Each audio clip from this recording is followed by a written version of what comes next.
हाँ तो भाई, कैसे हैं आप सभी? सभी अच्छे? चलिए, तो जैसा कि आप सभी को पता है कि कल हमने जो बात की थी वो अपने नेफ्रॉन की कंप्लीट स्ट्रक्चर के बारे में बात की थी, है ना। वृक्काणु की कंप्लीट संरचना के बारे में बात की थी। समझ में आ रही बात? हाँ, तो कल यहाँ तक हमने थ्योरी तो उसकी लिख ली थी कि भाई ये नेफ्रॉन की थ्योरी है। अब हम क्या करते हैं, एक डायग्राम बनाते हैं और उस डायग्राम के माध्यम से उस पूरी थ्योरी को कंप्लीट करते हैं। ठीक है, तो आप ध्यान देना।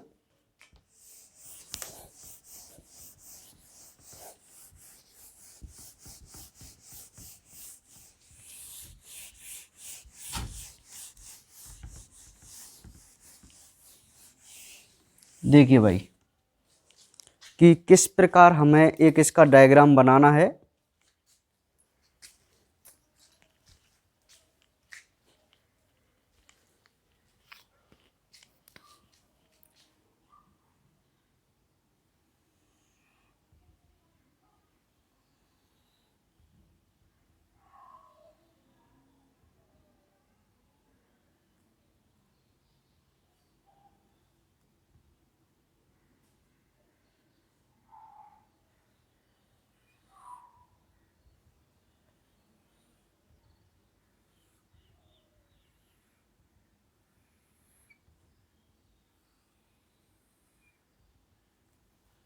देखते हुए चलिए आप केवल, है ना।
देखिए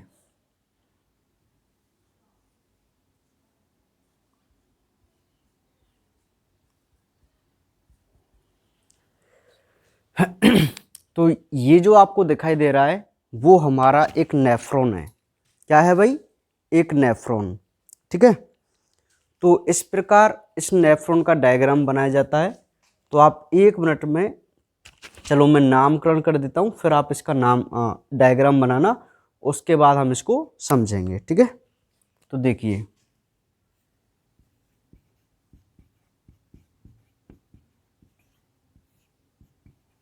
ये होती है अविवाही धमनिका और इधर वाली होती है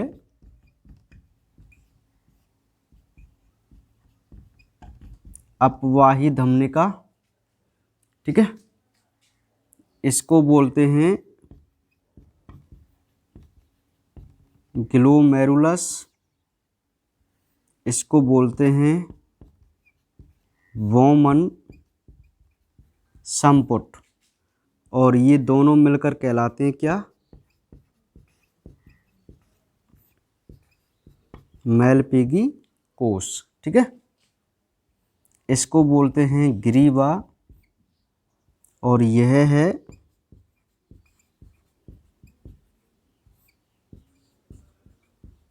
समीपस्थ कुंडलित नलिका। जिसको शॉर्ट में पीसीटी बोलते हैं। और ये जो ग्रीन कलर से मैंने आपको बनाई है, ये है इसमें सूक्ष्मांकुर। ये है भाई हेनले का लूप, और यह है दूरस्थ कुंडलित नलका, जिसको बोला जाता है डीसीटी। और यह है लास्ट संग्राहक नलका। ठीक है, तो ये अब आप डायग्राम बना लीजिए आराम से, बिल्कुल इसी प्रकार का आपका सुंदर चित्र बनना चाहिए। ठीक है, बना लीजिए 2 मिनट में।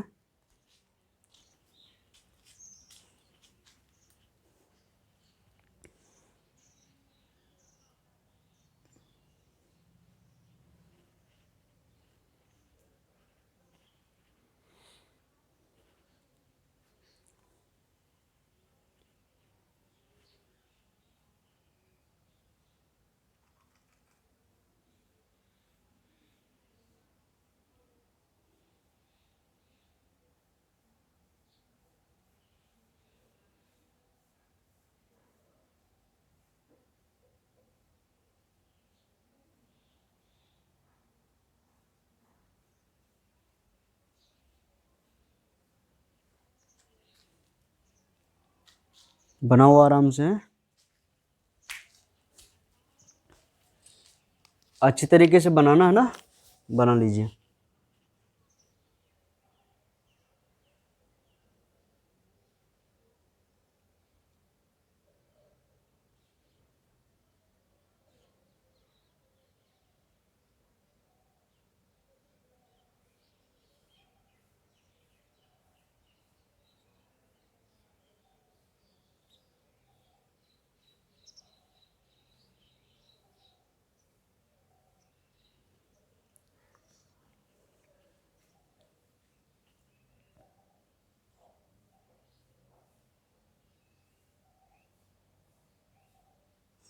बना लिए क्या?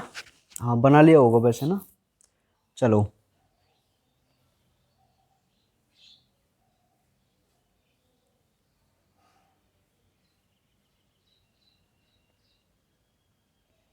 ठीक है, सुनिए ध्यान से। तो कल हमने जो बात की थी वो एक कंप्लीट स्ट्रक्चर के बारे में बात की थी, नेफ्रॉन के। ठीक है, तो ये जो हमारे सामने डायग्राम है वह एक नेफ्रॉन का डायग्राम है, एक वृक्काणु का डायग्राम है। इस नेफ्रॉन के डायग्राम से हम इसकी पूरी थ्योरी को कंप्लीट समझने की कोशिश करेंगे। तो ध्यान दीजिए, इस पूरे नेफ्रॉन के 2 पार्ट हमने कर दिए है ना। पहला जो पार्ट है यहाँ तक, इसको बोलते हैं मैलपीगी कोश। इसके बाद जो पूरा जो पार्ट है ना वो एक नलीनुमा पार्ट है ना, एक ट्यूब्यूल लाइक स्ट्रक्चर है ना, नलका नुमा भाग।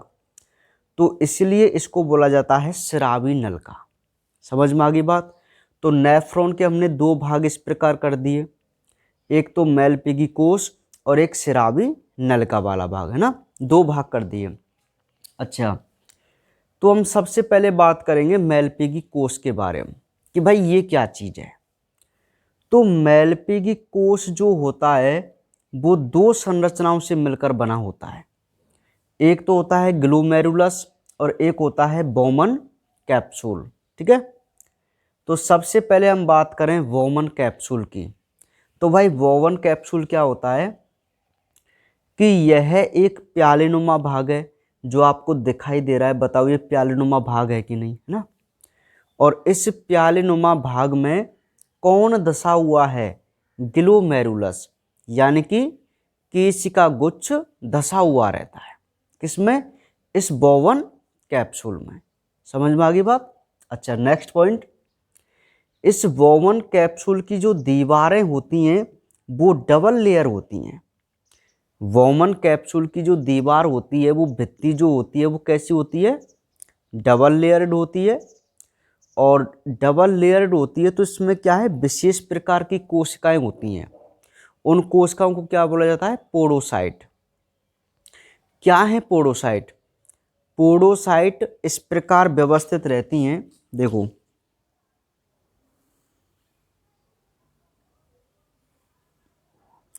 जैसे यह एक पोडोसाइट है ना, और दूसरी पोडोसाइट मान लीजिए इस प्रकार, है ना। ऐसे ये कोशिकाएं व्यवस्थित रहती हैं। तो इस बीच में क्या है, इसमें छोटा सा छिद्र रह जाता है, दिखाई दे रहा है ना आपको, छिद्र है ना, छोटा सा छिद्र है पोडोसाइट के मध्य, और यहीं पर होती है जो केशिका गुच्छ की एंडोथेलियम परत है, उसमें भी क्या है, इस प्रकार के सूक्ष्म छिद्र होते हैं एंडोथेलियम में भी, है ना, ऐसे। तो बीच में देखो ये बिल्कुल एक ऐसी लेयर बन गई, एक पूरा एक छिद्र बन गया, ठीक है, एक रास्ता जैसा बन गया, है ना। तो इसको हम बोलते हैं निस्यंद स्तर। क्या बोलते हैं इसको? निस्यंद स्तर। क्योंकि निस्यंद का क्या मतलब होता है, किसी भी चीज को छानना। समझ में आ गई बात। तो वॉमन कैप्सूल की जो दीवार है वो डबल लेयर्ड है, और इसमें जो विशेष प्रकार की सेल है उन्हें हम क्या कहते हैं, पोडोसाइट बोलते हैं। पोडोसाइट और रुधिर केशिका की एंडोथेलियम मिलकर एक निस्यंद परत का क्या करती हैं, निर्माण करती हैं, ठीक है। तो इतना पॉइंट आपको लिखना था किसमें, वॉमन कैप्सूल में। समझ में आ गई बात। अब ग्लोमेरुलस में क्या लिखा जाए, केशिका गुच्छ में, तो पहला पॉइंट तो यही हो जाएगा कि ग्लोमेरुलस इस वॉमन कैप्सूल के अंदर स्थित रहता है, धसा हुआ है, दिख रहा है। इसमें अविवाही धमनिका रक्त लाती है और अपवाही धमना रक्त को ले जाती है, दिख रहा है आपको। अविवाही धमनिका जो होती है इसका व्यास बड़ा होता है, जबकि इसका व्यास छोटा होता है, किसका, अपवाही धमनिका का। और जो हमारी अविवाही धमनिका है वो 50 शाखाओं में डिवाइड होकर किसका निर्माण करती है, ग्लोमेरुलस का निर्माण करती है। और इसकी जो आंतरिक कोशिका भित्ति है रुधिर केशिका की, वो कौन सी होती है, एंडोथेलियम, है ना। और इस वॉमन कैप्सूल की परत कौन सी होती है, एपिथेलियम। तो एंडोथेलियम और एपिथेलियम दोनों परत मिलकर एक निस्यंद परत का निर्माण करती हैं। जो वॉमन कैप्सूल की एपिथेलियम परत है ना, ये ऊतक होते हैं, एपिथेलियम एंडोथेलियम, ये है ना। तो ये दोनों परत मिलकर क्या है, एक निस्यंद ऐसी परत बनाती हैं जिसमें से कोई भी माइक्रो मतलब माइनर जो कोई भी पदार्थ है बहुत ही सूक्ष्म, वो बाहर निकल जाए, ठीक है। तो यहाँ से वो निकल के यहाँ आ जाएगा, समझ रहे हैं आप मेरी बात को, वॉमन कैप्सूल में आ जाएगा। जब हम मूत्र निर्माण की क्रियाविधि पढ़ेंगे कल, तब इसको समझेंगे, ठीक है। हाँ, तो ये हमारे दो भाग आपको समझ में आ गए, वॉमन कैप्सूल और ग्लोमेरुलस, ठीक है। अब नेक्स्ट ये जो पार्ट है वो है ग्रीवा, गर्दन जिसको बोलते हैं। ग्रीवा मेलपिगी कोश और स्रावी नलिका के बीच का पार्ट है, ठीक है। तो अब स्रावी नलिका का पहला पार्ट चलेगा जिसको हम बोलेंगे पीसीटी। नाम याद रखना, प्रॉक्सिमल कॉन्वुलेटेड ट्यूब्यूल, यानी कि पीसीटी, समीपस्थ कुंडलित नलिका। इसको समीपस्थ इसलिए बोला जाता है क्योंकि ये मेलपिगी कोश के समीप है, और देखो कुंडलित है ही। आपको यहाँ पर दो ही संरचना कुंडलित दिखाई दे रही हैं, एक तो ये वाली और एक ये वाली दिखाई दे रही है ना, दो ही कुंडलित है ना। तो इसका नाम समीपस्थ कुंडलित नलिका और इसका नाम दूरस्थ कुंडलित नलिका, ठीक है। तो ऐसे करके इनके नाम है।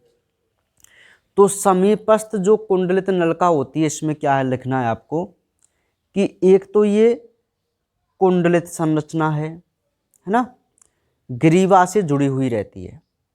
और मोस्ट बात, इसमें जो ऊतक होता है वो कौन सा होता है, घनाकार उपकला।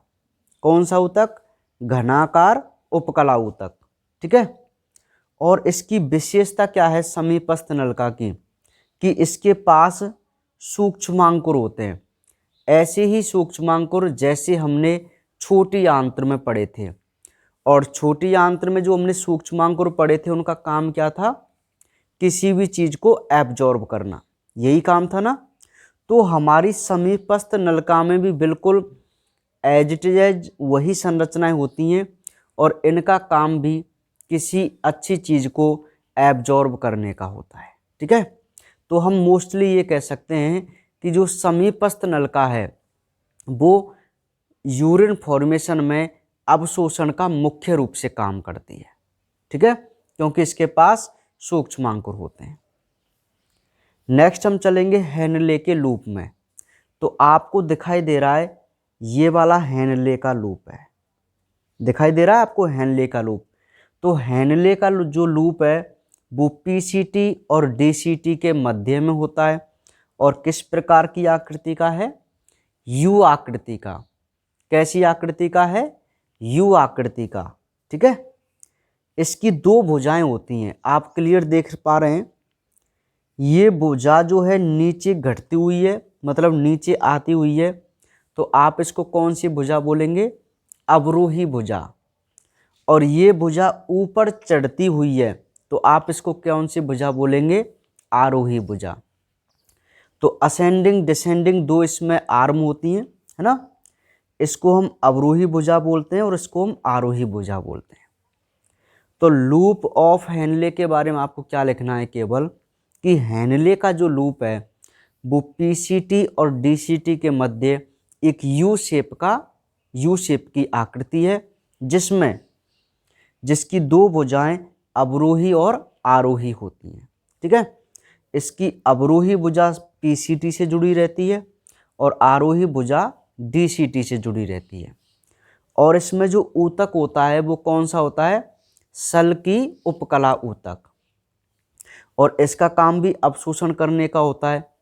तो जो ऊंट होता है, ऊंट का जो हेनले का लूप है वो ज़्यादा लंबा होता है और ज़्यादा लंबा होने की वजह से क्या होता है कि उसमें से उसका जो मूत्र में से जो अवशोषण होना है किसी भी उपयोगी पदार्थ का, स्पेशली पानी वगैरह का, तो वो कुछ ज़्यादा हो जाता है, जिस वजह से ऊंट का जो मूत्र है वो कैसा रहता है, गाढ़ा होता है, मतलब उसमें पानी की जो मात्रा है वो बहुत कम होती है। ठीक है, तो ये था हेनले का लूप।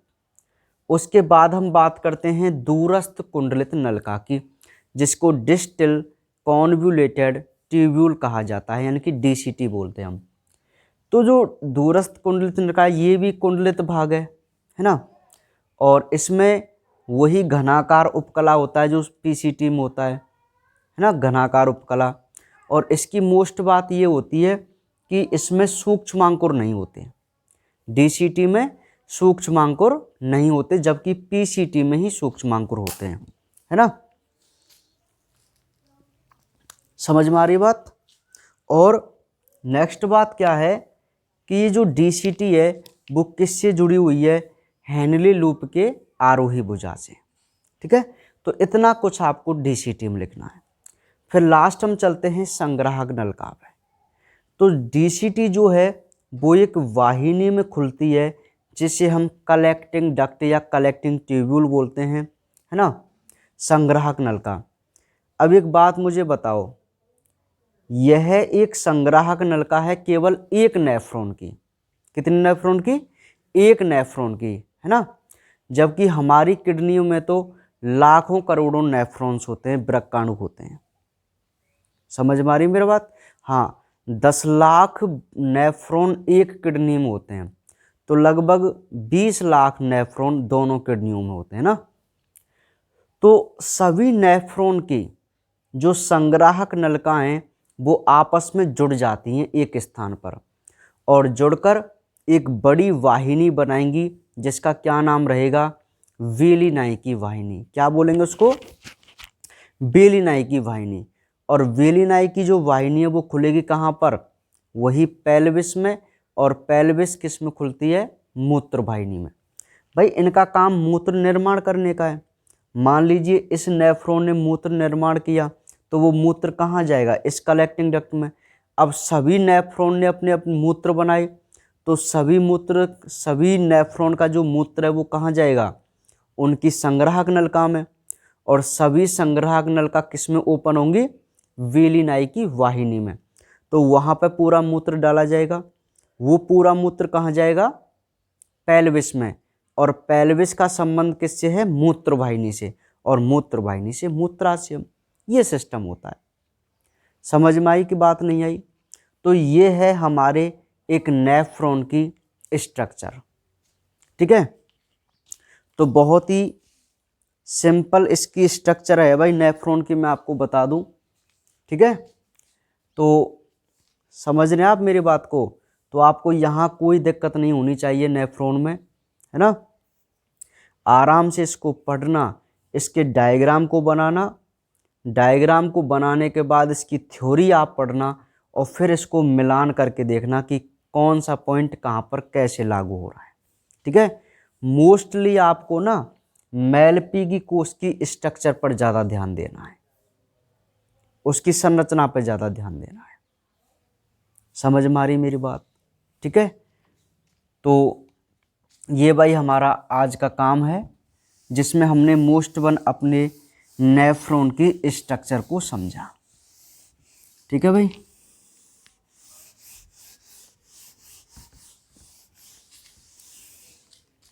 अब 2-3 पॉइंट और मैं आपको लिखाऊंगा, वो आप लिख लेना, कल फिर उनको स्टार्ट करेंगे। लिखिए,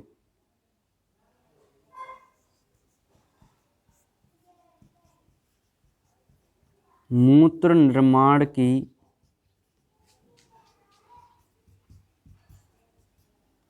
क्रियाविधि।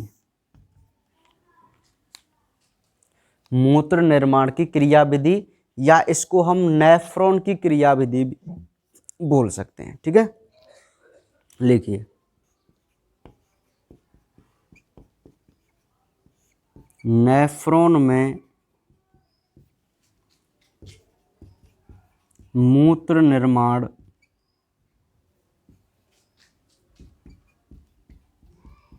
तीन चरणों में होता है। पहला है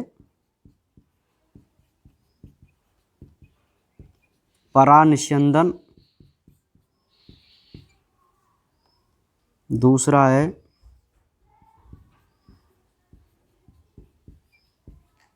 चयनात्मक पुनरावशोषण, और थर्ड है श्रावण। अल्ट्रा फिल्ट्रेशन इसको बोला जाता है, इसको बोलते हैं सेलेक्टिव